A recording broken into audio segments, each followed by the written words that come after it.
I believe we have a good overview of the information needed in the preparing of an STS transfer operation. I am glad that you took a close look at the risk assessments and contingency plans. In the meantime, I have talked with the master and he confirmed that the engine controls and the main propulsion plant ahead and stern have just been tested. They have also cleaned the boilers and tubes of soot. Before the pre-operational meeting, we need to check the most important equipment and make an agenda for the meeting. Will you make the agenda for the meeting while waiting for the chief officer to join us for the equipment checks? Yes, we need to go through a lot at the pre-operational meeting to be sure that the operation is carried out in the safest possible way. Hi, David. Good you could join us for a quick check of equipment before the briefing on the bridge. This is Nick, my new trainee. Pleased to meet you, Nick. Should we start with the cargo hoses, now that we're so close to them? Good idea. Of course, I have already checked the hoses before they were transported from shore, but we still need to check the damage that could have occurred during the transport. The hoses are closed now by blanking covers, so it is not possible to check inside. This is therefore a visual inspection we must make at this stage. Nick, will you take a look at the cargo hoses and tell us where to look for weakness at the most vulnerable spots? This hose seems to be correctly connected. There are no signs of weaknesses in the most vulnerable spots. But of course we must start with a low pressure to be sure that they are tight before full pressure is put on the cargo transfer. No problem here either. Before we go on, I will just inform the bosun and the crew where to attach the lifting ropes when hoisting the two hose ends to the Rio later on. All the fair leads on the Mary are closed, as they should be. And there are no sharp edges, which could damage the lines. I agree, they look all right. Nick, as a superintendent, it will be your responsibility to inspect the fenders visually, both prior to and after each transfer. Do you know what are the main areas to look for when checking the fender riggings? Yes, the main problems areas you should look for when checking the fender riggings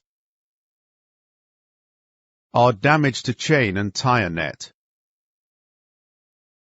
slipped or split tires, or stretched or corroded chain, and fender moorings and arrangements. And everything here seems to be okay. Then you also need to check the fenders. What would you look for here? On the actual fender, you need to look for blistering, cuts, abrasions, damage to the fender body, and check for potential safety valve or filling valve damages. But at this stage, it is only a visual inspection of the fenders. The thorough inspection of the fenders was made ashore. I think we have a problem with the mooring lines. According to the mooring plan, we need 12 lines for the operation, plus a couple of additional lines in case of line failure. There are only 13 lines on board, and 2 of those lines are too damaged to use. Look how it's cut here. So we need to replace the 2 damaged lines and bring another spare in place. Could you take care of that, David? Of course. I was informed by the second officer that all mooring ropes were checked and found okay. I will see to it that replacing of the damaged rope is arranged. I'm sure we have at least 3 additional spares in store. Yes, if not, we need to postpone the operation. Of course, but I will check our stores right away. Okay, before the briefing on the bridge with the officers, we need to run through my inspection list to be sure we haven't missed anything. Could you help me with that? And regarding the oil pollution prevention equipment, can you tell me what will need to be prepared? Yes, a lot needs to be prepared for the risk of pollution. This is something we all have to be absolutely aware of. The exact number of absorbent oil boom pads, sawdust bags and oil drums depend on the site of the vessel. But you can read all about this in the vessel's Shipboard Oil Pollution Emergency Plan, also called SOPEP. Hi, good to see you all again. As you know, I will be in overall charge of the upcoming STS operation. I have Nick Carter, my superintendent trainee, with me. Nick, you have already met John and David, and this is the second officer, William, and the third officer, Robert. First of all, I just need to know if we have all the mooring lines we need. I just made an inspection of the fenders and mooring arrangement with Nick and David, and 2 of the mooring lines were too damaged to use. Do you have new lines in store, David? Yes, we actually had 3 new mooring lines in store, so no problem there. Fantastic. And what about the safety procedures? Can you fill me in on that, John? Sure. We have carried out all the preparations, including a safety meeting with all on board prior to our arrival.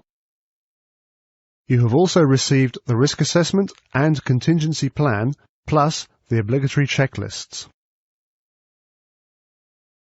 We have also been through checklist number 6. You can see it here. And we, as well as the Rio, have confirmed that STS checklist number 1 has been completed. Okay, then there is the cargo. Can you give me the details? Yes, the total quantity to be transferred from the Mary is metric tons Gulfax light crude. Thanks, Robert. It matches fine with my own estimation of a total transfer time around 35 hours. William, could you give me a briefing concerning the weather and navigational conditions? I have tested the navigation equipment and it's working fine. The weather and sea state and the traffic movements are checked frequently, and when I last checked, just before this meeting, the conditions at the agreed meeting point were still fine. Wind, south-southwest 5 meters per second. Current, 035 degrees, at 0.4 knots. Sea, 3 with no swell. Perfect. With these conditions, we can stick to the plan for run-in and mooring as it is. So let's take a look at it. We are now in this position, approximately 2 nautical miles east of the rendezvous position. The mooring plan also needs some attention.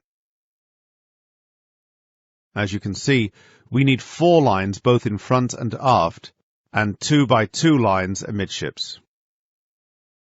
I understand that William will lead the forward mooring team, and Robert is to lead the aft mooring team, each with a total of at least 4 persons.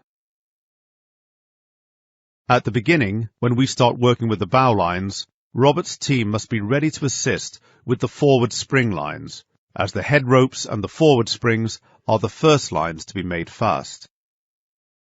As soon as the forward springs are fast, Robert, with his team, will move to the poop and prepare for the stern ropes. The 2 aft springs will be the last lines to make fast. Do you have any questions relating to this procedure? Okay, if you don't have more to add, I will now fill in checklist number 2 and make contact with Michael Jones, the master at the Rio, to align our efforts. Nick, you checked the risk assessment. Could you also take a closer look at the contingency plan?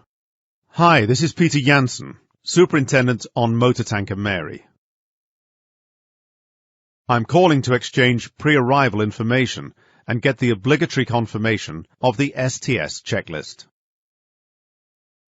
Hi, Peter. Michael Jones, master at Motor Tanker Rio here. I'm informed that you're in overall charge of the operation, and that suits me fine. I can confirm that the STS checklist is completed. Good. Then we are ready to start. Of course, we both have the responsibility for a safe operation, and you will remain in command of the Rio.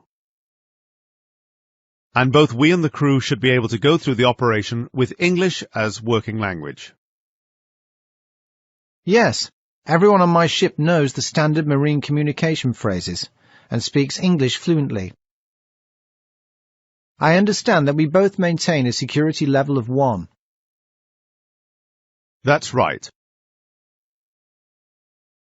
Regarding the timetable, I want you to pick up your anchor at 10:30 hours and proceed to the rendezvous position north 50 degrees, 32 minutes, 09 seconds, and west 002 degrees, 57 minutes, 17 seconds.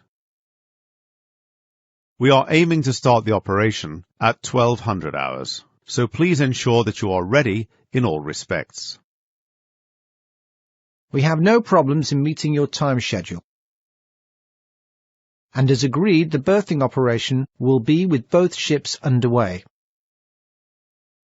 Yes, when we start the operation, I want you to steer 195 degrees true and increase speed to 4.5 knots. I anticipate the run-in and mooring to take some 2 to 3 hours, as I have been informed that you changed crew last night when arriving. That's correct. My crew should be able to complete the mooring operation in no more than 3 hours. Okay, and please keep me well updated on any irregularities during the run-in phase. We don't want any personal injuries or other accidents. Certainly not. When do you reckon we can finish the cargo transfer? If all goes well, I anticipate complete cargo transfer around 2200 hours tomorrow. But as you probably know, night operations are not permitted here, so I think we will not split the vessels until daybreak Thursday morning. Please confirm that this is understood and that your engines can maintain 4.5 knots for 1 to 2 hours. It's both understood and confirmed.